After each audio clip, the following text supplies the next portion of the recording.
Palestinian officials have released a list of over 6,700 names of Palestinians they claim were killed in Gaza since the outbreak of the conflict with Israel earlier in the month.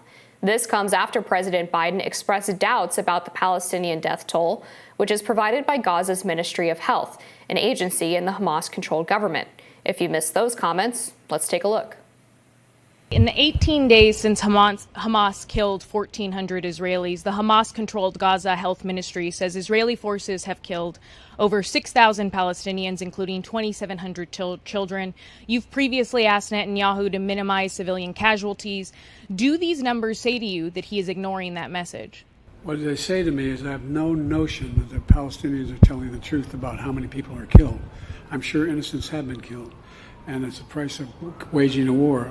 Israeli Defense Forces international spokesperson Lieutenant Colonel Jonathan Conricus spoke to CNN about whether the number of targets hit by Israeli airstrikes are close to 7,000 dead. Let's watch that. No, I cannot. I can say that it depends on the night. We have indeed struck many targets in the Gaza Strip of various sizes and of various types. We have struck between 200 and 400 targets each day, each 24 hours, so it depends. We will be doing some kind of an interim summary in terms of the activity of our troops and the activity of the Air Force. But I can assure you that we are striking Hamas wherever they are, wherever they're hiding. We're trying to really weaken their military capabilities and prepare the battlefield for the next stages. Meanwhile, 10 humanitarian aid trucks, including 6 from the Red Cross, made it into the Gaza Strip on Friday, bringing the total to 84 in the past week. However, there is still no agreement to get fuel into Gaza, and the UN Palestinian Refugee Agency has said the absence of fuel was jeopardizing life-saving humanitarian operations there. Former Obama staffer turned podcaster Tommy Viator noted on X, this article suggests there's no clear strategy behind Netanyahu's bombing campaign in Gaza. Meanwhile, thousands of civilians are getting killed. The U.S. should push for a ceasefire to allow in humanitarian supplies and demand to see a coherent strategy. Jessica, what did you make of Biden's response there, where he cast doubt on the official count of the number of Palestinians dead? My initial reaction to that is whether it's 4,000, 6,000, 2,000, it's obviously still a significant number of civilian casualties. I think the question is whether or not Israel is able to actually reduce those in a meaningful capacity while still being able to target Hamas and root them out of the Gaza Strip. I think it's ridiculous, Biden's comments, especially considering that the health ministry is the data source that the State Department has used for their internal measure of how many Palestinian lives have been lost. If this is the standard, if this is what the State Department uses, yet Biden is casting doubt on it in public, it seems pretty clear to me that Biden is saying this for political reasons because there's been so much outrage about how many Palestinians have been killed. For Israel to directly say between October 7th and October 12th that they dropped 6,000 bombs on Gaza on a piece of land that's around the size and population of the island of Manhattan, for them to drop 4,000 tons of explosives on Gaza and then cast doubt on the fact that Palestinians have said the death toll is over 6,000 is ridiculous. It doesn't seem like there needs to be a lot of math and calculations that go into figuring out whether or not they could have killed 7,028 Palestinians, as we know is the official count, because the ministry has now released the names and the identification numbers for all of the people that they have marked as dead. There's also thousands more people who are missing, who are injured, who are under rubble, who have been trying to receive treatment in hospitals that have frankly shut down now because of lack of fuel due to the blockade on Gaza. So I think it's absolutely ridiculous that you have people like President Obama now calling for a humanitarian pause when the United States initially vetoed it. Vetoing that humanitarian pause is what allowed this death toll to climb. So to cast doubt on this death toll when you have a hand in it, not just because you funded the Israeli military, but because you vetoed a ceasefire that was voted on the floor of the Security Council as a country, we don't have a right to cast doubt on these claims. And I think I agree with the minister, the head minister of Gaza's health department, who was a surgeon, Bassem Naim, their spokesperson has said that the U.S. administration is devoid of human standards, morals, and basic human rights values for shamelessly questioning the validity of the death toll. They said, so we decided to go out and announce the names with details and names in front of the entire world to tell the truth about the genocidal war committed by the Israeli occupation against our people. I think it's ridiculous in a time of genocide to question whether or not those people existed in the first place when that many bombs are dropped. I think it's ridiculous.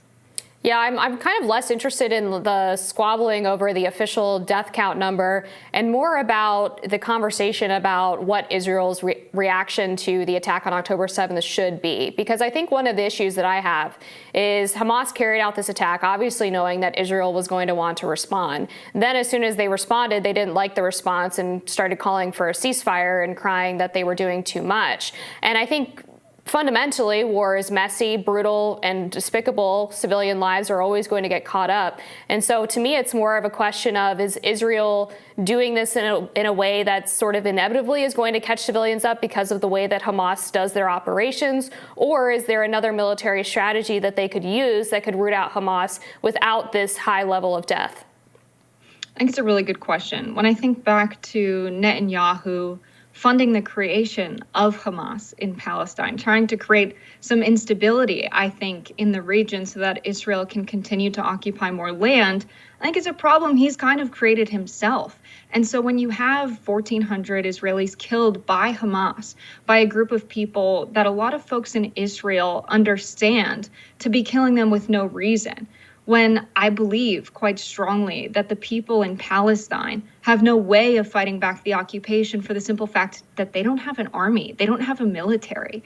And so when you have 31,000 Palestinians killed in 1 year in 2018 when they tried to peacefully protest the occupation, you have to understand that the attack of Hamas was in response to an occupation that's lasted for 75 years. So if I was the Israeli government and I genuinely cared about the security of the hostages in Gaza, I would not bomb them. Now we have reports that 50 of those hostages have been killed by Israeli airstrikes. If I cared about the people living in Israel, I would not be bombing neighborhoods where the hostages likely are. And if I really cared about Israel, I would not respond with retaliation, because that could lead to greater escalation of the conflict and retaliation from neighboring countries like Iran, which we know is getting involved in proxy wars in the region. So Israel's appropriate response at that point, when 1,400 have been killed, and we know quite recently 31,000 Palestinians have been killed in just 1 year, the response should be, let's have peace talks. Let's talk about a negotiation. Let's draw lines in the sand so that this doesn't happen again. That would be what is best for the Israeli people. I think the Netanyahu regime has put the Israeli people at risk by continuing to take Palestinian land and to create groups like Hamas to make Palestine unstable. So I think it's the right thing to do peace talks at a point where you have this terrorist attack, where they're so desperate to try and communicate that they want peace, that they want Israel to stop occupying their land and taking their neighborhoods and airstriking them.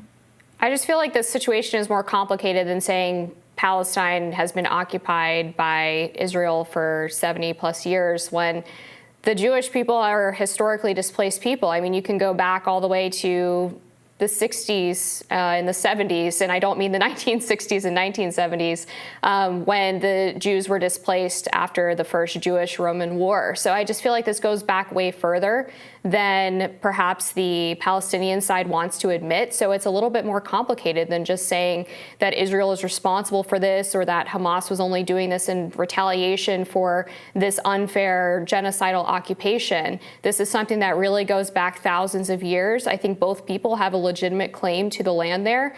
So just telling Israel to go for peace talks and not retaliate militarily after 1,400 people are slaughtered, innocent civilians are slaughtered, I don't think is fair to them, to say that they should be the ones that have to be the bigger person in this scenario when they've just faced one of the deadliest attacks on their people.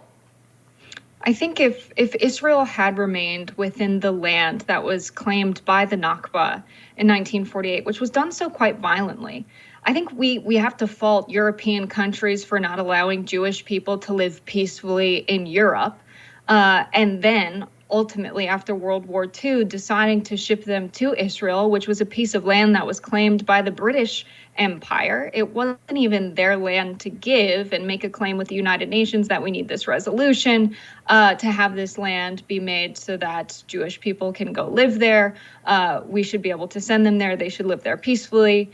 And we're going to draw some borders. Then we have the Oslo Accords, where we expand the borders a little bit for Israel. And then we have the continuation of land claims by Israel. So I think this is in response to those land claims and the creation of a state that disrupted the entire region without properly taking into account what the people already living on that land want and believe. There was a time when Jewish people and Palestinians before 1948 and after World War II coexisted on that land peacefully. And I think the United States, I think the British Empire, currently the UK, I think Western countries have a stake in creating peace in the region because they in part created it because of that.